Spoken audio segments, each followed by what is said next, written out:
Hello students and welcome to the second lecture on alkaloids. Today we will deal with the general methods of structure determination of alkaloids. We will deal with the following points. First of all, the molecular formula, degree and nature of unsaturation. As the alkaloid contains oxygen atom, so we will deal with the functional nature of oxygen. Alkaloids also contain nitrogen in the heterocyclic ring, so we will deal with the functional nature of nitrogen, and finally the degradation of alkaloids, which gives a clear idea about the skeletal or carbon skeletal of alkaloids. First of all, the molecular formula. A pure sample is subjected to quantitative analysis and thus the empirical formula is obtained. Determination of the molecular weight finally leads to the molecular formula of the alkaloid. Second point is the specific rotation. If the alkaloid is optically active, its specific rotation is measured.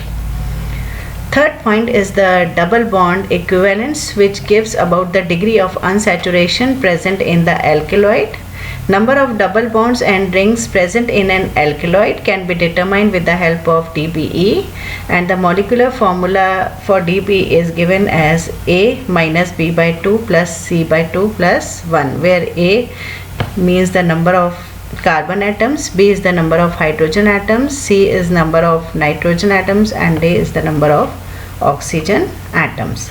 After determining the double bond equivalence, we have to determine the nature of unsaturation. It can be easily deduced by treating the alkaloid with reagents like bromine, halogen acids, or alkaline KMO4. If the addition reaction takes place, then the multiple bonds is present in the alkaloid. Next we come to the functional nature of oxygen. First functional group is hydroxyl group. The formation of acetate or benzoate on treatment with acetic anhydride or acetyl chloride or benzoyl chloride respectively. If the alkaloid produces characteristic color with ferric chloride and dissolves in NaOH, then the phenolic hydroxyl group is present.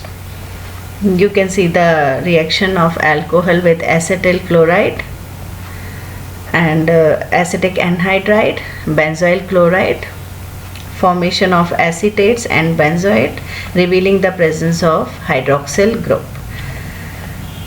Next is the oxidation. After determining the hydroxyl group, if the phenolic group is absent, then we have to determine the nature of alcohol present, whether it is primary alcohol, secondary alcohol, and tertiary alcohol. This is best achieved by oxidation. As you can see, primary alcohol on oxidation forms an aldehyde with the same number of carbon atoms. You can see here one carbon atom, same carbon atom. On further oxidation, it forms carboxylic acid with the same number of carbon atoms.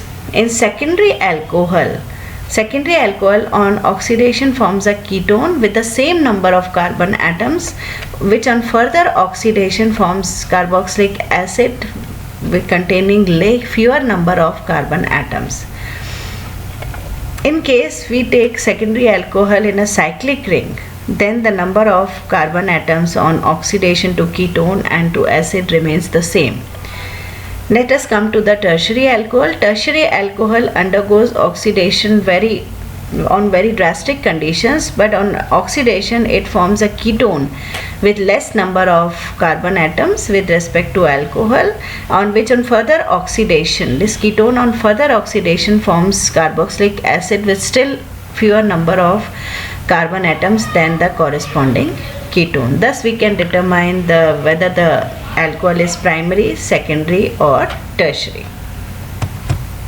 Next step is to determine the number of alcoholic group or OH group present. This is done by Zary-Wittenov's active hydrogen determination method.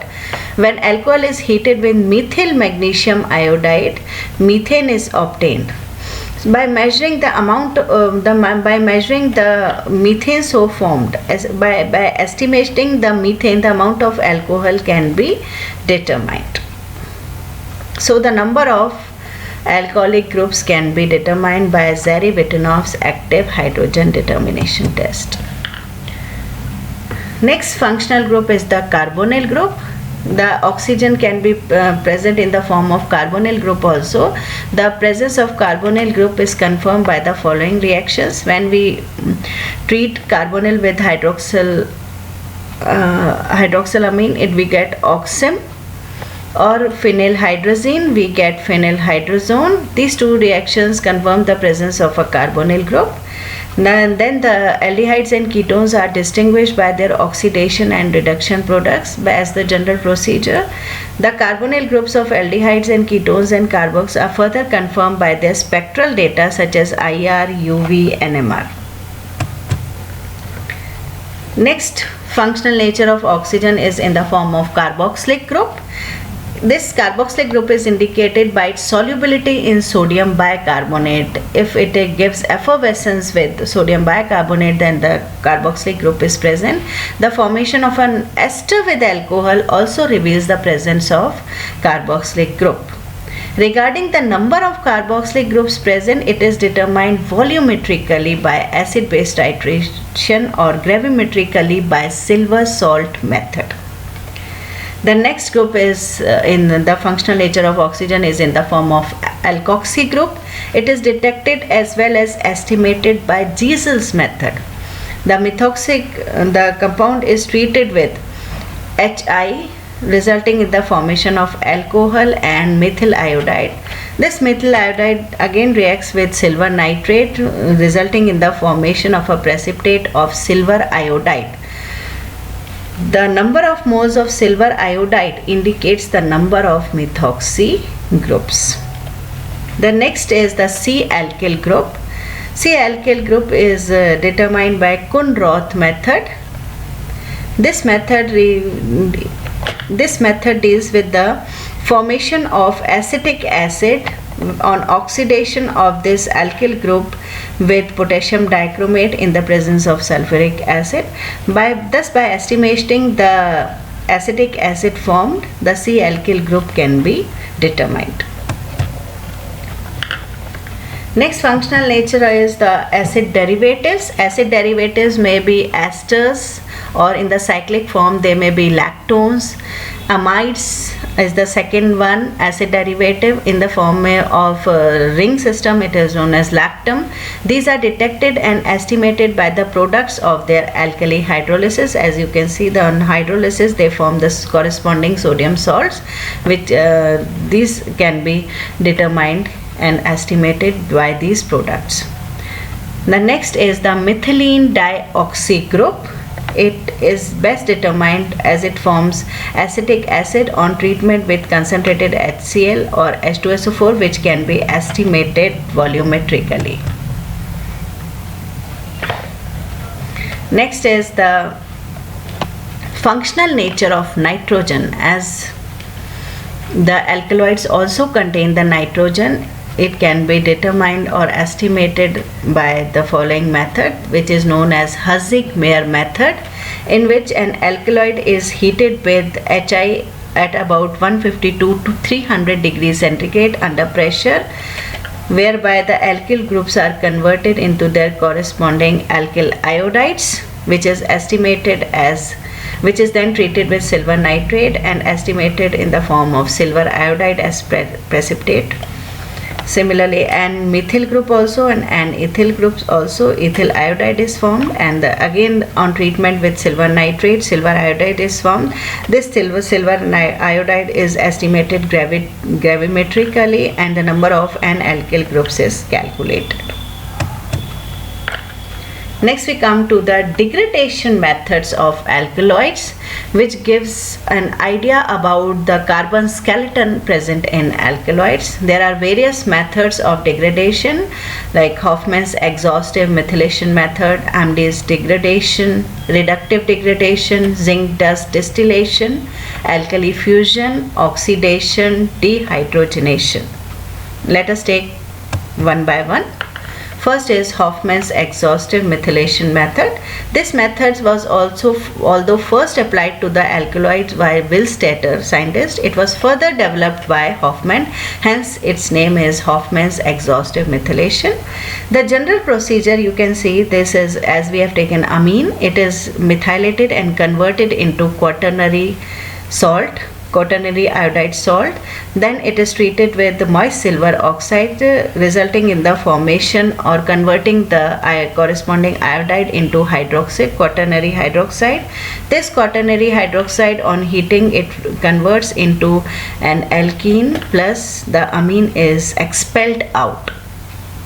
Thus this is an important method to expel out the nitrogen from the ring.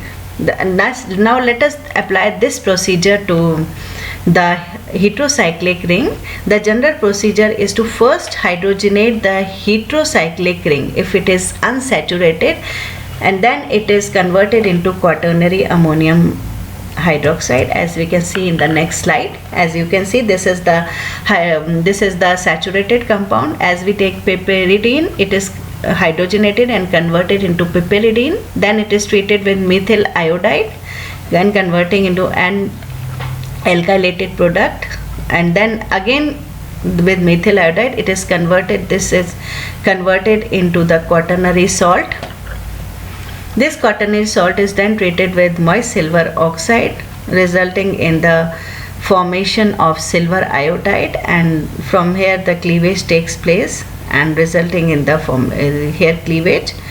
This cleavage takes place as the beta hydrogen atom is necessary. On heating a molecule, a water is eliminated, a hydrogen in the beta position with respect to the nitrogen atom combining with the hydroxyl group, and the ring is opened at the nitrogen atom on the same side as the beta hydrogen atom is eliminated. As you can see, from the same side the beta hydrogen is eliminated and hydroxyl group, resulting in the formation of water, and here the cleavage takes place, resulting in the formation of unsaturation. This is again heated, and as you can see the cleavage takes place from here and a double bond is again created here. This isomerizes to a more suitable isomer as there is conjugation in this. You can see this is piperidine, as it isomerizes to the conjugated double bond. So this is the, in short, the Hoffman's exhaustive methylation. As we can repeat also, first the unsaturated ring is converted into saturated ring, then methylation with methyl iodide, converting it into quaternary iodide salt. Then again it is treated with silver oxide, and heated. On heating with on heating it is this cleavage takes place, resulting in the formation of double bond, and you can see a double bond, and on further isomerization it isomerizes to more stable or conjugated state like this. The limitations of this Hoffman's exhaustive methylation are: if the alkaloid does not contain a beta hydrogen atom, then the Hoffman exhaustive methylation fails. Even though the alkaloid contains a beta hydrogen atom, the Hoffman exhaustive methylation fails. For example, tetrahydroquinoline, though it contains beta hydrogen atom, but it does not undergo Hoffman's methylation method. If the alkaloid does not contain a beta hydrogen atom, the Hoffman exhaustive methylation method fails. In such cases, MD's degradation may be employed.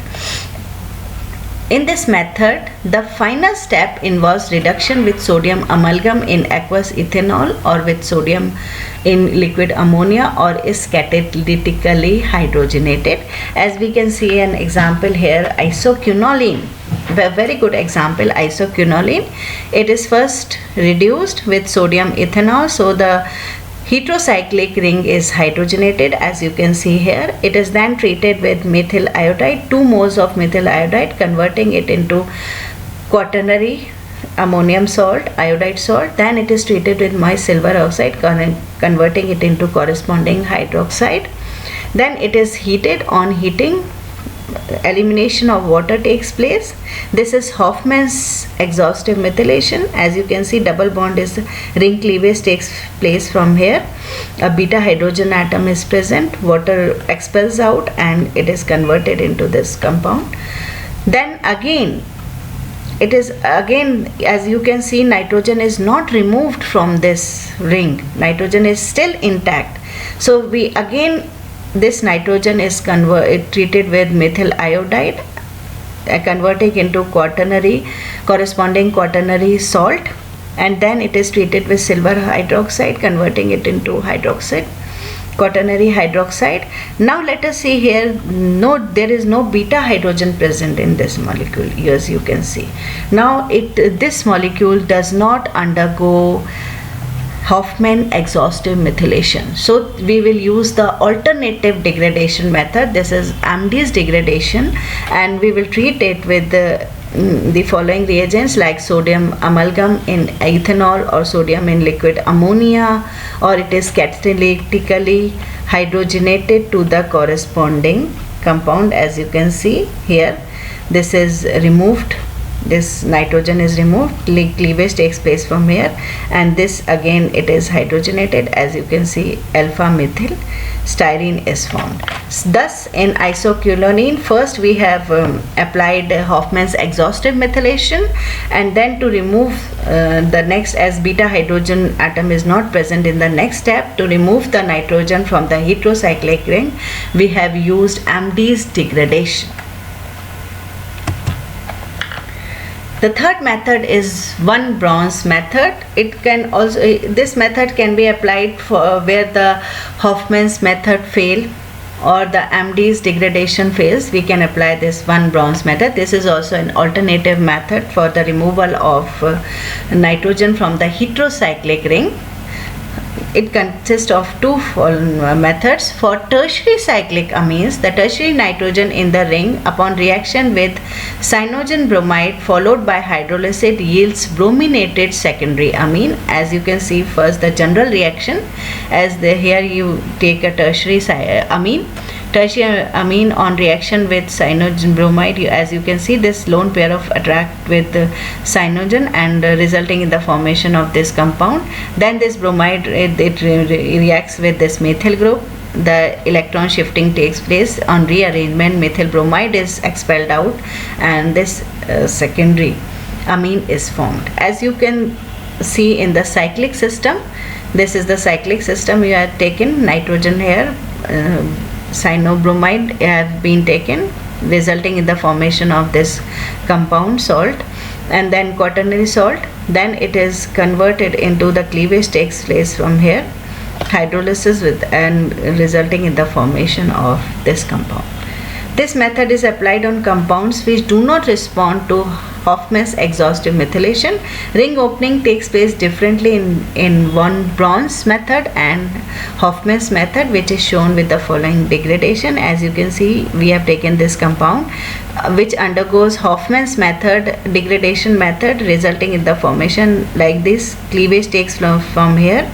Beta hydrogen is present and resulting in the formation of this compound. And if we apply one bronze method, then the cleavage will take place from here, resulting in the formation of CH2Br, and this cleavage takes place from here, resulting in the formation of the corresponding secondary amine. For cyclic secondary amines, this one bronze method is applied. It is treated with this benzoyl chloride, resulting in the formation of an benzoylated product. Then it undergoes reaction with PBr3 and bromine, and the bromination takes place at the carbonyl group. Dibromo compound is formed, which is unstable. When we distill it under reduced pressure, we get an open chain compound like 1,5-dibromopentane and this compound. Next degradation method is the zinc dust distillation. As you can see, example is morphine. Morphine on the zinc dust distillation, it is converted into phenanthrene. This is an aromatic derivative. This concludes This formation of phenanthrene ring reveals the presence of a phenanthrene moiety in morphine. Thus, zinc dust distillation reveals the presence of the aromatic moiety present in the alkaloid. Next is the KOH fusion. For example, papaverine on fusion with KOH, it forms substituted isoquinoline, which reveals the presence of isoquinoline nucleus in papaverine. Similarly, adrenaline on KOH fusion, it forms protocatecholic acid, which indicates that adrenaline is a monosubstituted catechol derivative. Thus, these two methods, zinc dust distillation and KOH fusion, is applied to for the revealing the skeleton or the aromatic rings present in the alkaloid. The next method is the reductive degradation.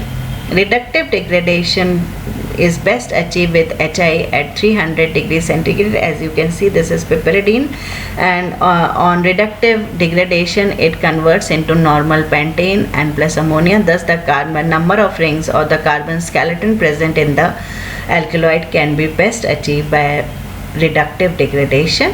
Similarly, oxidation example is quinine. On oxidation, it forms picolinic acid, the structure of picolinic acid, as you can see here.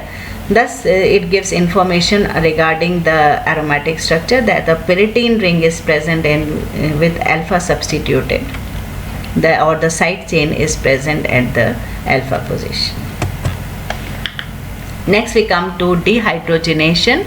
Dehydrogenation is distillation of an alkaloid with sulfur or selenium yields simple and recognizable products with the help of which the skeleton of alkaloid can be derived. Apart from these chemical methods, there are latest techniques like IR spectroscopic techniques, which also gives the information about the structure of alkaloids, like IR spectroscopy, giving the information about the functional groups present in the alkaloid. The UV spectroscopy, determining the unsaturation present in the alkaloid, and the X-ray method, etc., are the latest spectroscopic techniques. Mass spectrometry, giving the degradation products, revealing the structures of the alkaloids. Finally, the structure of alkaloid is confirmed by its synthetic method. Thank you.